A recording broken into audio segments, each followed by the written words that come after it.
Welcome to the Plant-Centered and Thriving podcast. I'm your host, Ashley Kitchens. Welcome to the show, Plant-Centered listeners. My name is Ashley. And I'm Katie. And I just learned how to wear a turtleneck the right way. Diving right into the real deal.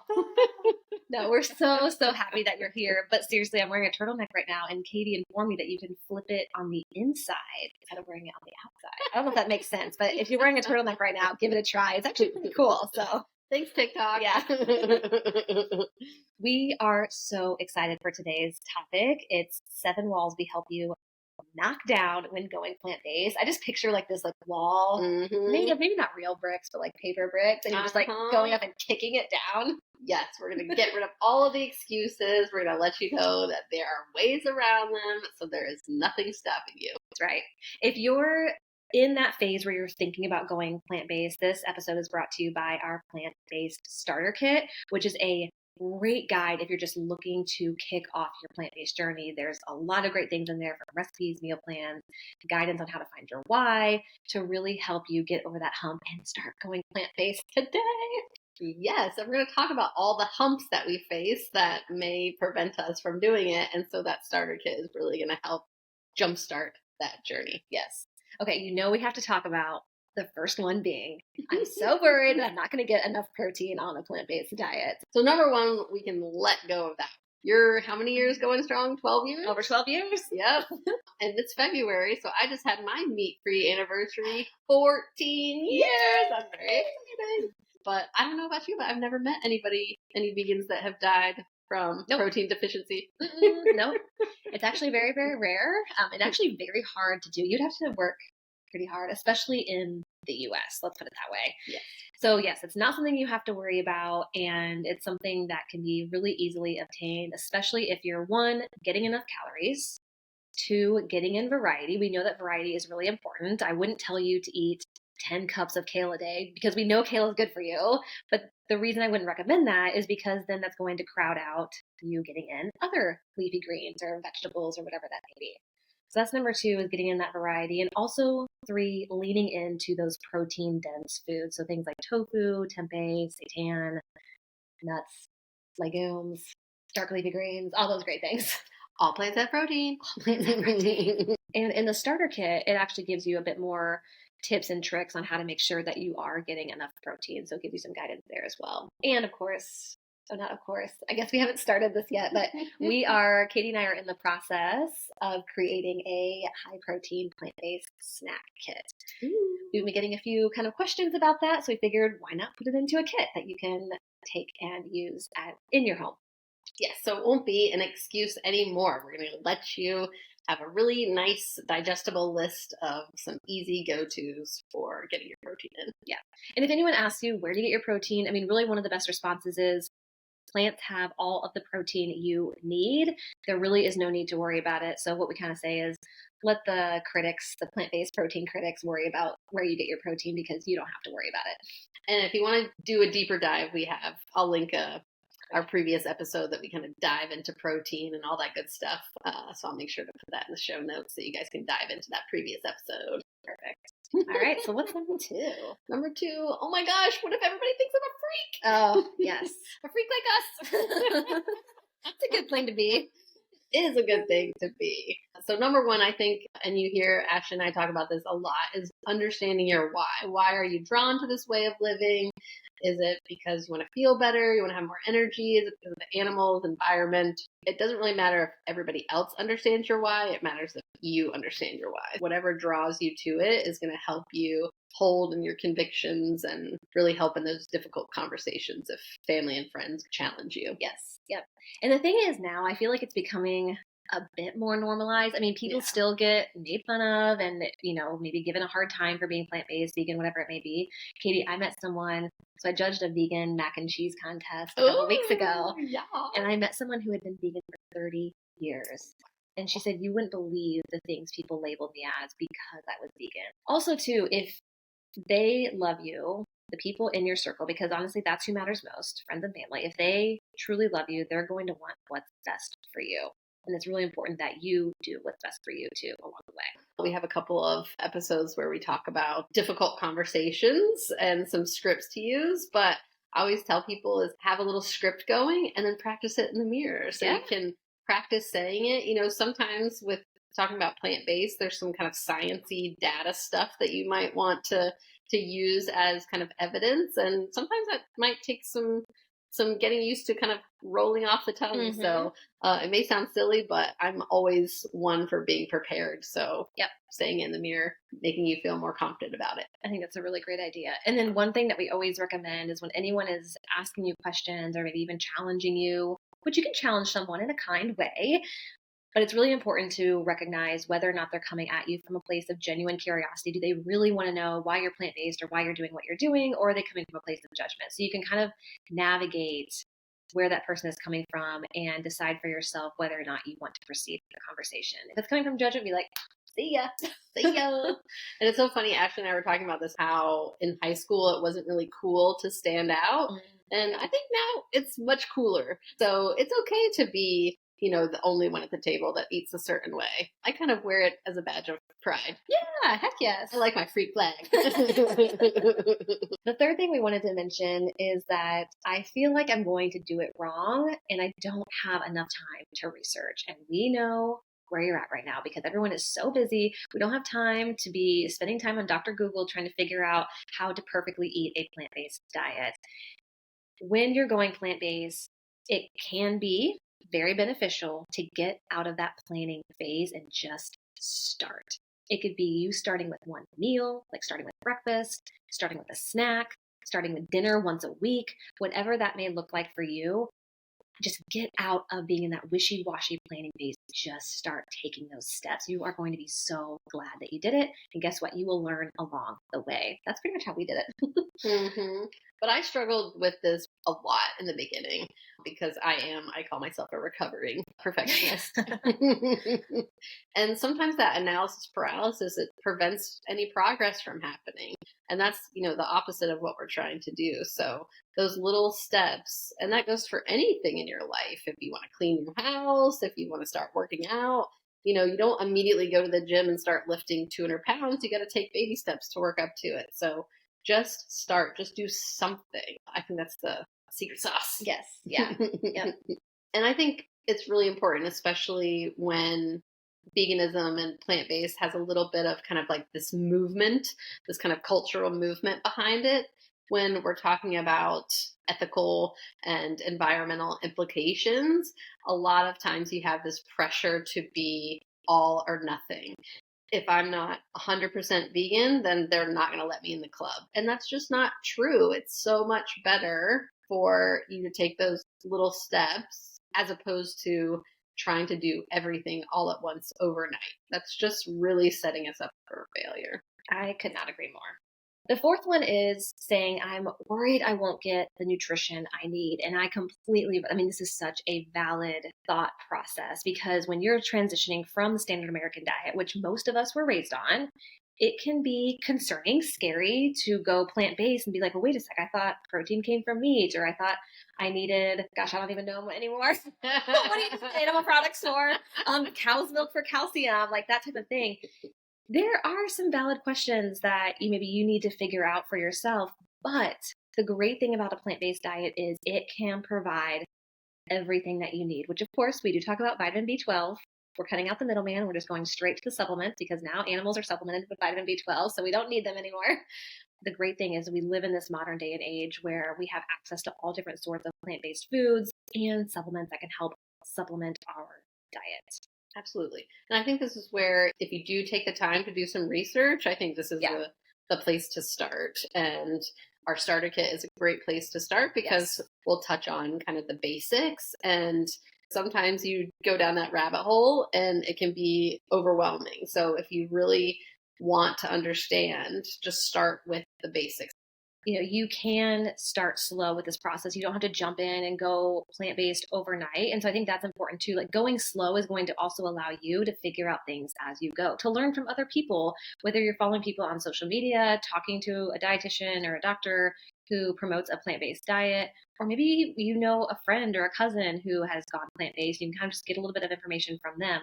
We don't want you, the thing with the planning is we don't want that to prevent you from moving forward. Sometimes it's best just to start and then figure out things as you go.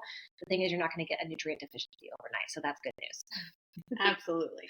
And if you think about it, especially like how I ate as a child, my diet was anything but balanced, eating the standard American diet. It was chicken nuggets, it was pizza, it was mac and cheese, and that was pretty much it. So if you follow that adage, eat more plants, that's it.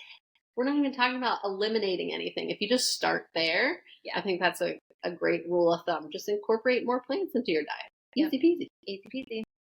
Have you seen, Katie, these different like reels or memes where someone presents a dish to somebody and like, hey, try my delicious pie.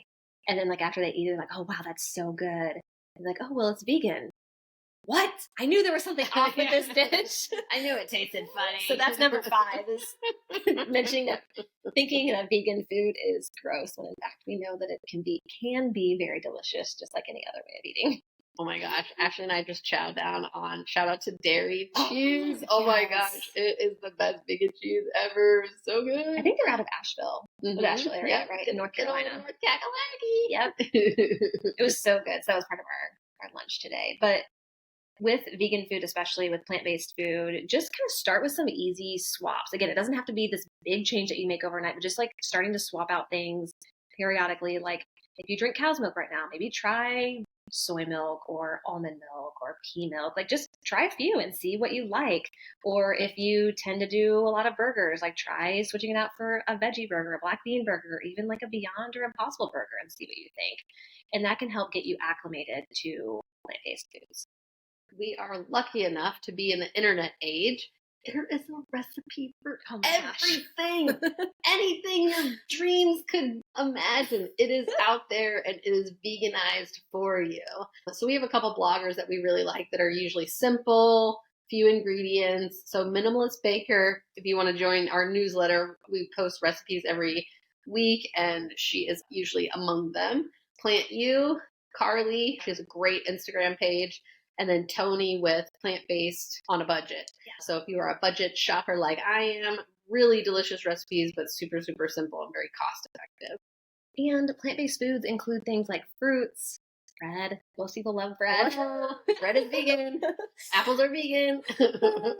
Veggies, it doesn't have to be this like bland piece of tofu that you're eating. It can be a lot of really cool things. And my goodness, Instagram these days, you type in like plant-based recipes, plant-based foods, and you're just inundated with like all these gorgeous meals. So delicious. Miss it out. And I think this is one of the biggest myths, is that going plant-based or going vegan, it's too expensive. So that's going to prevent me from making that goal. And I think that's a big myth because a lot of what we call kind of transition foods, the plant-based meat alternatives can be really expensive. And if you stick to kind of simple foods, potatoes, grains, rice, bananas, all of that stuff, this peasant food is vegan and it's very cost effective. It is. So, you're not really required to eat these kind of plant alternatives. Those are really just served as to kind of get you over the hump if you want to. Yes. But those are kind of special occasion foods at my house. Yeah, I would say so too. I typically eat those like on the weekends and they are expensive, man. It adds up. If you buy a lot of those convenient plant-based foods, it can get pretty pricey. But like Katie was saying, I mean, a lot of whole plant-based foods are really affordable. We didn't mention beans. Gosh, beans are definitely on there. Potatoes. Beans. I'm sorry. Actually, I think it was PCRM did a study that showed you can save around 16% on your grocery bill, 16% by switching from the standard American diet to a plant-based diet. I've seen studies show that you can save like $500 a year, $750 a year. I'll give some anecdotal evidence. Those of you who know that Ashley and I used to work together, this is where I think planning can be beneficial. Yeah. She taught me how to meal plan on a plant-based diet, and my budget was cut in half. 50%. It was amazing. And so she turned me into a believer for sure. Yep. Again, I'm walking proof that it doesn't have to be expensive, that you can actually save money. Yes, big time. Yeah. And especially with the rising prices with meat, dairy, eggs, like plant-based is the way to go in my opinion. Yeah, I have a feeling that it's not going to get any better. Yes. Yeah. Also, we talk a lot about, if you want to go to your local farmer's market, sometimes that can be beneficial in saving you some money. Buying in season can be helpful, not just in saving money, but the food typically tastes better. Buying in bulk, whether it's from a place like Costco, Sam's, even Amazon, can help you save some money on those ingredients that you use frequently. I have Nooch as a subscription in bulk because we go through it so often. Shout out to Nooch, which is nutritional yeast. So I have an Amazon subscription for that because the stuff at the grocery store comes in a small container. Yeah, and I'm like, too small. I can't do that. Go through like cups a day, or not a day, a week. Busted. But I think it's a good reminder that any effort is better than no effort. So 80%, if you're 80% plant-based during the week and then you want to eat whatever you want on the weekends, that's better than 0%. So again, let go of that kind of perfectionist mindset and start slow and just see what works for you. Yeah, I could not agree more.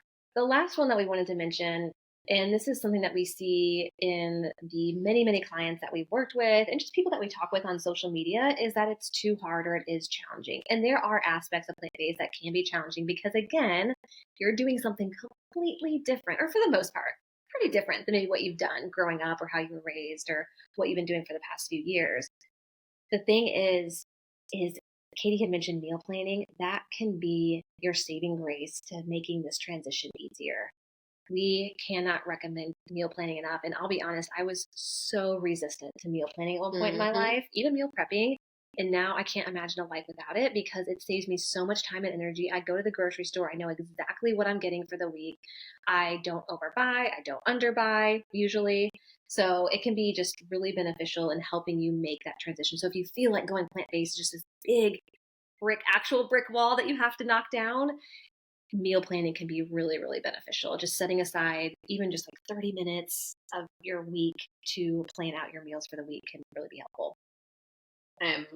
I'll preach about meal planning till the day I die.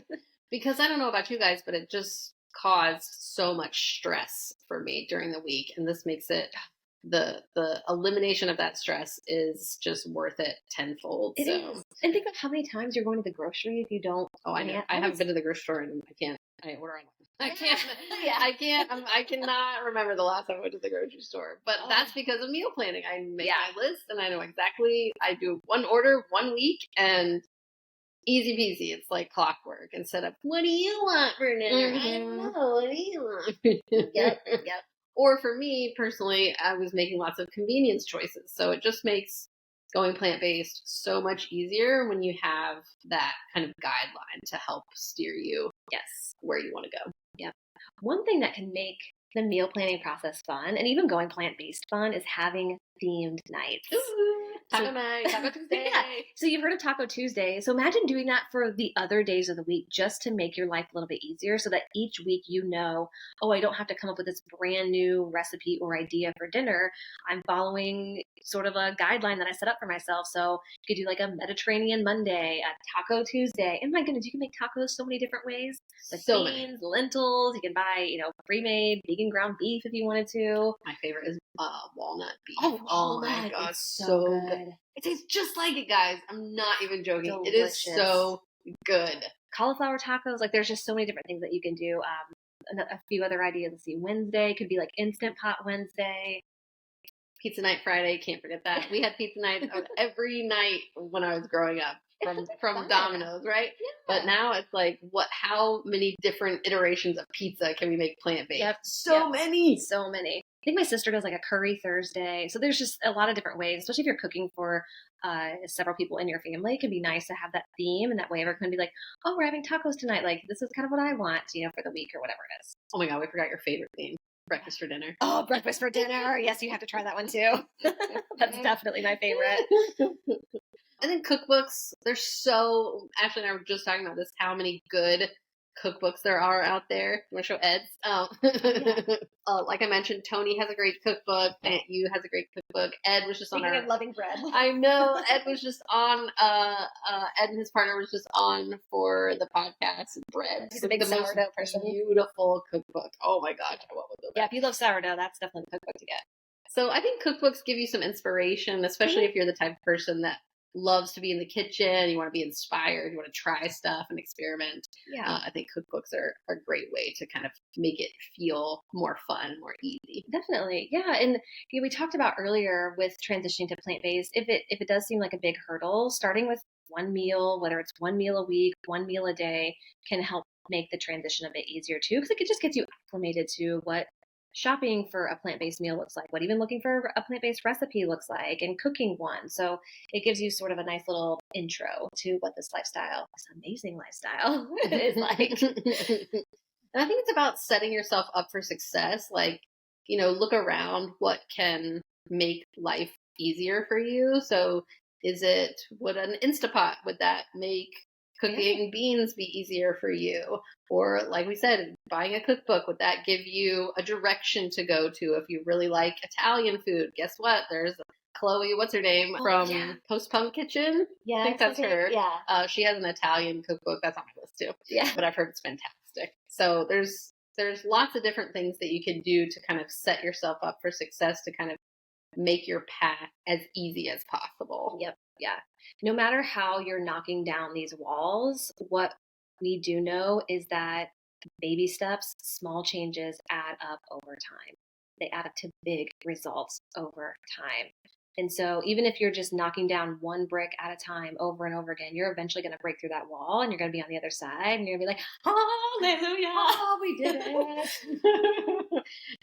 and think about that future self. That's kind of the goal. That's what you're going to get towards. And it feels like you're like looking up at Mount Everest, but just think about it. It's not that it's hard. It's just different. Yes. Right. We stole that. No? Yeah. That's one of our favorite business mantras. Yeah. It's not hard. It's just new or different. Yep. Just new. So I think it's a little bit of a mindset shift, just one little step at a time. Yeah. Yep. Either way, no matter where you're at on your plant-based journey, we love helping you not just break down walls, but if you're already on the other side, congratulations to you. I know that there were probably some walls that you had to knock down on your own end to get to where you're at today. So we're on the other side of this mic cheering you on through your headphones. If you're looking for a bit more guidance, that starter kit is really a great place to start, to kind of just help get you over some of these humps, these hurdles, these little brick walls, and highly recommend that. You can click below in the show notes to access that starter kit really easily. It's amazing. And we really developed it with that in mind, that to try to take away some of the struggles that we faced when we first started. So we know, we've been there. Yeah, we did the work for you. Well, thank you so much for tuning in today. We appreciate you. We can't thank you enough for being here. We hope you have a lovely rest of your day. And I guess we'll catch you on the next episode. I know, we're ready. It's good. It's going to be a good February. Yep. See ya. Bye. Until next time, keep thriving.